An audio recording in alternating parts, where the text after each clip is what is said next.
Hi friends, இன்னைக்கு நம்ம கௌதம் இந்திராவில் பார்த்தீங்கன்னா பயங்கர இன்ட்ரெஸ்டாக போச்சு. எப்பயுமே இந்திரா கொஞ்சம் புத்திசாலி, கரெக்டாக யூகிப்பாங்க. அதே மாதிரி தான் யூகிச்சு அந்த பணத்தையும் கரெக்டாக கண்டுபிடிக்கிறாங்க. அது என்ன ஏதுன்னு சொல்லி இந்த வீடியோவில் நம்ம பார்க்கலாம். வீடியோவில் போகிறதுக்கு முன்னாடி மறக்காம நம்ம சேனலை சப்ஸ்கிரைப் பண்ணிக்கிங்க, பெல் பட்டனை கிளிக் பண்ணிக்கிங்க, அப்படியே மறக்காம லைக்கையும் தட்டி விட்டுருங்க ஃப்ரெண்ட்ஸ். இப்போ நம்ம வீடியோக்குள்ள போகலாம். இந்திரா சொல்றாங்க சுபா கிட்ட, அக்கா எல்லாத்து மேலேயும் பழி போடுறாங்க, எனக்கு என்னமோ சந்தேகமா இருக்கு, நம்ம ராகினி ரூம்ல போய் பார்க்கலாம், சின்னத்து ரூம்ல அப்படின்னு சொல்றாங்க. அதுக்கு செந்தில் சொல்றாரு, இல்ல வேண்டாம் வேண்டாம், அது தப்பு, ஒருத்தரோட அனுமதி இல்லாம அங்க போய் செக் பண்றது தப்பு. இல்ல மாமா, நான் சொல்றது கேளுங்க, நம்புங்க, கண்டிப்பா இதுல ஏதோ பிரச்சனை இருக்கு, அவங்க தான் இதை செஞ்சிருக்காங்கன்னு எனக்கு நம்பிக்கை இருக்கு அப்படின்னு சொல்றாங்க.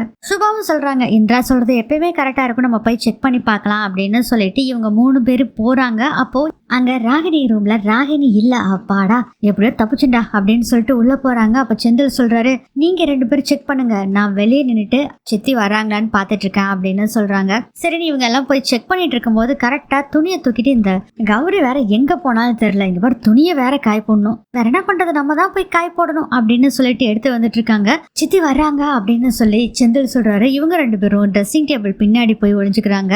அங்கேயே ஒரு கர்டன் இருக்கு, அந்த கர்டனுக்கும் பின்னாடியும் போய் சுபா ஒளிஞ்சுக்கிறாங்க. இவங்க ரூமுக்குள்ள வர்றாங்க. வந்துட்டு போகும்போது பாத்தீங்கன்னா யாரோ உள்ள இருக்கிற மாதிரி ஃபீல் ஆகுது. வந்து பாக்குறாங்க, அங்கே இங்கேனும் யாருமே இல்ல. சரி, ட்ரெஸ்ஸிங் டேபிள் பின்னாடி போய் பார்க்கலாம் அப்படின்னு சொல்லிட்டு பின்னாடி போறப்பே செந்தில் கூப்பிடுறாரு.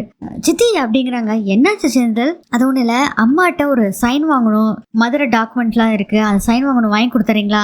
ஓகே, இரு நான் அதை மறந்துட்டேன், அந்த டாக்குமெண்ட் எல்லாம் எடுத்து கொண்டு வந்து கொடுக்குறேன் அப்படின்னு சொல்லிட்டு கரெக்டா ட்ரெஸ்ஸிங் டேபிள் பின்னாடி போறாங்க. ஐயோ சித்தி, இப்பெல்லாம் வேணாம் சித்தி அப்படின்னு சொல்றாரு செந்தில். இப்பதான்டா வேணும்னு சொன்னேன், இப்ப வேண்டான்னு சொல்ற? இல்ல சித்தி, அவசரம் ஒண்ணும் இல்ல, நீங்க ஃபர்ஸ்ட் துணியை காய போட்டு வாங்க, இன்னைக்குள்ள சைன் வாங்கினா போதும். அப்படியா, சரி சரி அப்படின்னு சொல்லிட்டு அங்க இருந்து போயிடுறாங்க ராகினி. அதுக்கப்புறம் ரொம்ப அலசி ஆராயிறாங்க, பீரோக்குள்ள எல்லாத்துலயும் தேடுறாங்க. கடைசியில பார்த்தா இந்த வார்ட்ரோப்ல ஒரு இடத்துல டிராவ்ல பணத்தை வச்சிருக்காங்க. அக்கா, இந்த பணம் தான்க்கா அப்படின்னு சொல்லி இந்திரா சொல்றாங்க. சுபாவும் அந்த பணத்தை பார்த்துட்டு, அப்பா எப்படி பணம் கிடைச்சிருச்சு பாத்தீங்களா, இந்திரா சொன்னது கரெக்ட் ஆயிடுச்சு. செந்தில் சொல்றாரு, ஆமாமா சொன்னது கரெக்ட் ஆயிடுச்சு, இதை முதல்ல சித்தி கிட்ட கொண்டு போய் கொடுத்து என்ன இந்த வேலையை பண்ணி வச்சிருக்கீங்கன்னு கேட்கலாம் வாங்க அப்படின்னு சொல்றாங்க. மாமா வேண்டாம் மாமா, பாருங்க நம்ம ஹேமாக்கா அழுதுகிட்டே இருக்காங்க, ஃபர்ஸ்ட் அவங்க கிட்ட இதை சொல்லிட்டு இதை நேரா இந்த பணத்தை கொண்டு போய் அத்தை கிட்ட கொடுத்துடலாம், அவங்க என்ன பண்றாங்களோ பண்ணிக்கிட்டோம் அப்படின்னு சொல்றாங்க. இந்திரா, இந்திரா நீ சொல்றது கரெக்ட் தான் இந்திரா, அப்படியே பண்ணிக்கலாம் இந்திரா அப்படின்னு சொல்லிட்டு நேரா ஹேமா கிட்ட போறாங்க. அழுதுகிட்டே இருக்காங்க. இந்த பணமானு பாருங்கக்கா அப்படின்னு சொல்லி ஹேமா கிட்ட இந்திரா பணத்தை கொடுக்குறாங்க. இதே படம் தான், இந்த பணம் தான் இந்திரா, இந்த பணத்தை அவர் கொஞ்சம் கூட பிரிக்க கூட இல்லை, என்கிட்ட அப்படியே கட்டு புதுசா கொண்டு வந்து கொடுத்தாரு, நானும் பிரிக்கவே இல்லை இந்திரா, இதுதான் எனக்கு நல்லாவே தெரியும் அப்படிங்கிறாங்க. ஆமா இந்திரா, இது எங்க இருந்து கிடைச்சது? எல்லாம் ராகினியத்தை ரூம்ல இருந்து தான் எடுத்துட்டு வந்தோம். என்ன ராகினியத்தையா? அவங்களா? அவங்க இப்படி செய்யறாங்களா? எதனால இப்படி செய்யறாங்க இந்திரா? இது மாதிரி செய்யறதுக்கு எப்படி மனசு வந்தது அப்படின்னு சொல்லிட்டு இருக்காங்க ஹேமா. அக்கா, அதெல்லாம் அப்புறம் பேசிக்கலாம், இதை கொண்டு போய் அத்தை கிட்ட கொண்டு போய் கொடுக்கலாம், அதுக்கப்புறம் அவங்க என்ன முடிவு எடுக்கிறாங்களோ எடுக்கட்டும் அப்படின்னு சொல்லி கூட்டிட்டு போறாங்க. இவங்க எல்லாரும் போய் பணத்தை கொண்டு போய் ஜெயா கிட்ட கொடுக்குறாங்க. பணம் கிடைச்சிருச்சா? எப்படி கிடைச்சது? அத்தை, இது ராகினியத்த ரூம்ல இருந்து தான் எடுத்தோம். என்ன சொல்ற? ஆமா அத்தை, இது ராகினியத்த ரூம்ல இருந்து தான் எடுத்தோம் அப்படின்னு சொல்லும் போது துணி காய போட்டுட்டு வந்தேன். ராகினி இதை பாத்துறாங்க. ஐயோ போச்சுடா, மாட்டிக்கிட்டம் போல இருக்கே அப்படின்னு சொல்லிட்டு வர்றாங்க. ராகினி, என்னடி பணம் இங்க உன்னோட ரூம்ல இருந்து எடுத்தாங்கன்னு சொல்றாங்க. குடுடி, இது ஏன் பணம்டி அப்படின்னு சொல்லி புடுங்குறாங்க. ராகினி, என்னடா இது, இவங்க பணம்னு சொல்றாங்கன்னு எல்லாம் குழம்பி போய் இருக்கிறாங்க. ராகினி, என்ன சொல்ற, எனக்கு புரியல அப்படின்னு சொல்லி ஜெயா சொல்றாங்க. இதுல வேற நம்ம இந்திரா அவங்க போய் சொல்றாங்க. அத்தை, இது ஹேமாக்காவோட பணம் தான். ஆமா அத்தை, நான் இது அவர் கொடுத்த பணம் தான், நான் எதுவுமே பிரிக்கவில்லை, கட்டு புதுசா இருக்கு பாருங்க அப்படின்னு சொல்லி ஹேமாவும் சொல்றாங்க. ஆனா ராகினியோ இது ஏன் பணம் அப்படின்னு அடிச்சு சொல்றாங்க. சொல்லிட்டு இல்ல இது ஏன் பணம் இல்ல அக்கா, இது உன்னோட பணம்க்கா அப்படிங்கிறாங்க. என்னடா இது, அப்படியே உள்டாவா போட்டுட்டு இருக்கிறாங்களே அப்படின்னு எல்லாம் நினைச்சிட்டு இருக்கும் போதே பாத்தீங்கன்னா, என்னது ஏன் பணமா அப்படிங்கிற மாதிரி ஜெயா பாக்குறாங்க. ஆமாக்கா, நீ வீட்டு செலவுக்கு கொடுத்த இல்ல, அதை கொஞ்சம் கொஞ்சமா சேர்த்து வச்சிருந்தேங்க்கா, அந்த பணம் தான்க்கா இது அப்படின்னு அக்கா ஜெயா வந்து அப்படியே உருகி போயிடுறாங்க. என் தங்கச்சி இப்படி பணம் சேர்த்திருக்காளா அப்படின்னு. ஐயோ அத்தை, என்னடா அப்படியே அங்க சாஞ்சிட்டாங்களே அப்படின்னு இந்திரா பார்த்துட்டு இருக்காங்க. அதுதான் அவ பணம்னு சொல்றாள். ஹேமா, நீ உங்க வீட்லயே ஏதாச்சும் வச்சுட்டு வந்திருப்ப ஹேமா, நீ போய் அங்க ஃபோன் பண்ணி உங்க அம்மாட்ட கேட்டுப்பாரு அப்படின்னு சொல்றாங்க. இல்ல அத்தை, இது ஏன் பணம் அப்படிங்க, இதுக்கு மேல இந்த பேச வேண்டாம், அது அவளோட பணம், விட்டுருங்க அப்படின்னு சொல்றாங்க. எல்லாத்துக்குமே பயங்கர கடுப்பாகுது. இல்ல அத்தை, நான் கொஞ்சம் சொல்ற கேளுங்க, இது ஹேமாக்காவோட பணம் தான், எங்களுக்கு நல்லா தெரியும் அப்படின்னு இந்திரா சொன்னோன்னே, இந்திரா சும்மா தேவையில்லாம மூக்க நுழைச்சிட்டு இருக்காத, இதுதான் அவ பணம், நான் செலவுக்கு பணம் கொடுத்தேன், அதை தான் சேர்த்து வச்சிருந்திருக்கா அப்படின்னு சொல்றாங்க.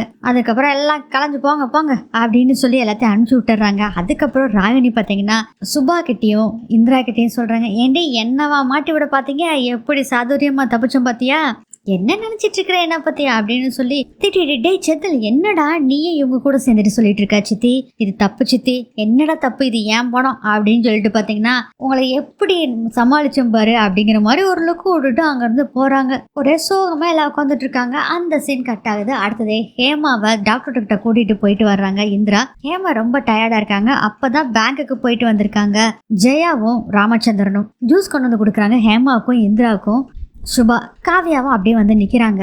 சுபா சொல்றாங்க, இப்பதான் மாமாவுக்கு அத்தைக்கு ஜூஸ் கலக்கினேன், அதான் உங்களுக்கும் கலக்கி வச்சிருந்த சேர்த்தி குடிங்க அப்படிங்கிறாங்க. அப்ப ராமச்சந்திரன் சொல்றாங்க, என்னம்மா இது ரொம்ப டயர்டா இருக்கே, டாக்டர்கிட்ட போயிட்டு வந்து டயர்டா இருக்கே ஹேமா அப்படின்னு சொல்றாங்க. ஆமாமாம்மா, கொஞ்சம் டயர்டா தான் இருக்கு, குழந்தை எல்லாம் வந்து நல்லா இருக்குன்னு சொன்னாங்க அப்படின்னு, இப்பதான் எனக்கு நிம்மதியா இருக்கு அப்படின்னு சொல்லும் போதே காவியா சொல்றாங்க, இந்த குழந்தையோட ஹார்ட் பீட் எல்லாம் காமிப்பாங்க, அது பாக்குறதுக்கே ரொம்ப சந்தோஷமா இருக்கும்க்கா, அது உங்களுக்கு டாக்டர் செக் பண்ணி பார்த்தாங்களா அப்படின்னு கேட்கும் போதே, ஆமா ரொம்ப சந்தோஷமா இருந்தது அப்படின்னு சொல்லிட்டு இருக்காங்க. ஹேமா அதை பார்த்துட்டு ஜெயா சொல்றாங்க, இதே மாதிரி என்னோட 4 மருமகளும் சந்தோஷமா இருக்கணும், எல்லாரும் குழந்தை குட்டியோட நல்லா இருக்கணும், எனக்கு அதான் நிம்மதி அப்படின்னு சொல்லிட்டு இருக்காங்க ஜெயா. காவியா கேக்குறாங்க, எதுக்கத்த பேங்குக்கு போயிட்டு வந்தீங்க அப்படின்னு கேட்கும் போதே கரெக்டா வந்து உட்காடுறாங்க ராகினி. ஆமாக்கா, எங்க போயிருந்தேன், இவ்வளவு நேரமா ஆளவே காணோம், நான் சுபா கிட்ட சொல்லிட்டு தாண்டி போனேன் அப்படின்னு சொல்றாங்க ஜெயா. ராமச்சந்திரன் சொல்றாங்க, ஆமா 10 மணி வரலும் தூங்குனா அப்புறம் எப்படி தெரியும் அப்படின்னு சொல்றாங்க ராமச்சந்திரன். ஏங்க, அவளை திட்டலைன்னா உங்களுக்கு தூக்கமே வராதா, ஏங்க பேசாம இருங்க அப்படின்னு சொல்லிட்டு, நான் எதுக்கு பேங்குக்கு போயிட்டு வந்தேன் தெரியுமா அப்படின்னு ஒரு பேக் எடுத்து அதுக்குள்ள ஒரு பாக்ஸ் இருக்கு, அந்த பாக்ஸ்ல இருந்து ஒரு ஆரம் எடுக்க கொடுக்குறாங்க. அந்த ஆரத்தை பார்த்து எல்லாருமே அருமையா இருக்கே அப்படின்னு சொல்றாங்க. இது நம்ம லாக்கர்ல இருந்தது, அதை நான் எடுத்துட்டு வந்தேன் அப்படின்னு சொல்லி கொடுக்குறாங்க. இப்ப எதுக்கு எடுத்துட்டு வந்தீங்க அப்படின்னு கேக்குறாங்க. அதுலயும் ஒரு விஷயம் இருக்கு, இது ரொம்ப முக்கியமான ஒரு ஆரம் அப்படின்னு சொல்லிட்டு, இது எங்க மாமியார் எனக்கு கொடுத்தது, ரொம்ப ப்ரெசியஸ் ஆனது அப்படிங்கிற மாதிரி சொல்றாங்க. இதுக்கப்புறம் இந்த ஆரத்தோட கதையை உங்க மாமா சொல்லுவாரு அப்படின்ட்டு நீங்களே சொல்லுங்க அப்படின்னு ஜெயா சொல்றாங்க. அப்பதான் ராமச்சந்திரன் சொல்றாங்க, எங்களுக்கு தொழில் எல்லாம் நொடிஞ்சு ரொம்ப கஷ்டப்பட்டுட்டு இருக்கப்போ சொந்தக்காரங்க எல்லாருமே நக்கலா கிண்டலா பேசிக்கிட்டு இருந்தாங்க, நாங்களும் பயங்கரமா உழைச்சு ஒரு நல்ல நிலைமைக்கு வந்துட்டு இருந்தோம். அப்பதான் என் அம்மா இந்த ஆரத்தை வேற எந்த மருமகளுக்கும் கொடுக்காம என் ஒய்ஃபுக்கு கொடுத்தாங்க. எல்லாருமே சொல்லுவாங்க, நான் பொண்டாட்டி பேச்சை கேட்கறத தட்டுறதே இல்லைன்னு, அதுக்கு இதுதான் காரணம். என் அம்மா என்ன சொன்னாங்க தெரியுமா, என் மருமக எல்லாத்தையுமே பாத்துக்குவா, அவ ரொம்ப திறமசாலி, என் மருமகளுக்கு, அதாவது இந்த மருமகளுக்கு தான் இந்த செயின் அப்படின்னு சொல்லி பிடிவாதம் பிடிச்சு என் அம்மா இந்த ஆரத்தை என் அம்மா கொடுத்தாங்க. என் அம்மாவுக்கு வந்த இந்த நகை, அதாவது அவங்க மாமியார் கொடுத்துருக்காங்க என் அம்மாவுக்கு, என் அம்மா இவ அருமையான மருமகன்னு சொல்லிட்டு ஜெயாக்கு இந்த நகையை கொடுத்தாங்க. அப்படித்தான் எங்களுக்கு இந்த நகை வந்தது, அதனாலதான் இதை பத்திரமா வச்சிருக்கோம் அப்படின்னு சொல்றாங்க ராமச்சந்திரன். சுபா சொல்றாங்க, சூப்பர் அத்தா, அப்பவே நல்ல மருமகன் பேர் வாங்கிட்டீங்க, செம்ம அத்தா அப்படின்னு சொல்லிட்டு இருக்காங்க. இதோட இந்த எபிசோட் முடியுது.